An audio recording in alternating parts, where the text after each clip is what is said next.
మాజీ CM BRS అధినేత కేసీఆర్ ఆసుపత్రి నుంచి డిశ్చార్జ్ అయ్యారు. ఆసుపత్రి నుంచి హైదరాబాద్లోని నందినగర్ నివాసానికి చేరుకున్నారు. 2 రోజుల పాటు అక్కడే ఉండనున్నారు.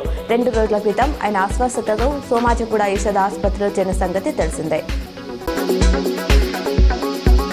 బాసర IIITలో జిల్లా పరిషత్ ఉన్నత పాఠశాల బాల్కొండకు చెందిన విద్యార్థులు ప్రభంజనం సృష్టించారు. 10వ తరగతి ఫలితాలలో అత్యుత్తమ ప్రతిభ కలిగిన విద్యార్థులు 29 మందికి 500 మార్కుల పైన సాధించి అందరి ప్రశంసలు అందుకున్నారు.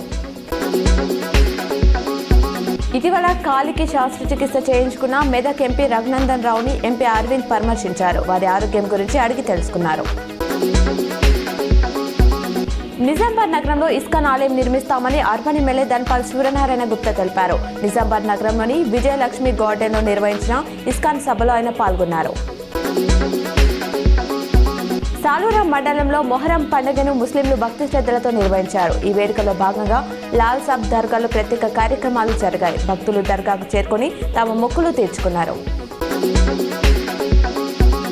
ఉమ్మడి నిజామాబాద్ జిల్లాలో 3 నెలల రేషన్ బియ్యం పంపిణీ ముగిసింది. ఉమ్మడి జిల్లాలో 6,60,241 రేషన్ కార్డులు ఉండగా 6,11,263 మంది బియ్యం తీసుకున్నారు. 48,978 మంది రేషన్ తీసుకోలేదు. కాగా మళ్లీ సెప్టెంబర్ నెలలోనే ప్రభుత్వం రేషన్ బియ్యాన్ని పంపిణీ చేయనుంది. అమెరికాలోని టెక్సాస్లో భారీ వర్షాలు వరదలు బీభత్సం సృష్టిస్తున్నాయి. ఇప్పటివరకు 24 మంది మృతి చెందగా పలువురు గల్లంతయ్యారు. హంట్ ప్రాంతంలో వాడాల్పే నది ఉప్పొంగడంతో సమ్మర్ క్యాంప్ కోసం వెళ్లిన 20 మంది బాలికలు గల్లంతయ్యారు. వారి కోసం గాలింపు చర్యలు కొనసాగుతున్నాయి. అధికారులు హెలికాప్టర్ల ద్వారా సహాయక చర్యలు చేపట్టారు. బనకచెర్ల ద్వారా ఆంధ్రప్రదేశ్ గోదావరి నీటిని తీసుకెళ్తుంటే తెలంగాణ ప్రభుత్వం వంత పాడుతుందని మాజీ మంత్రి కేసీఆర్ విమర్శించారు.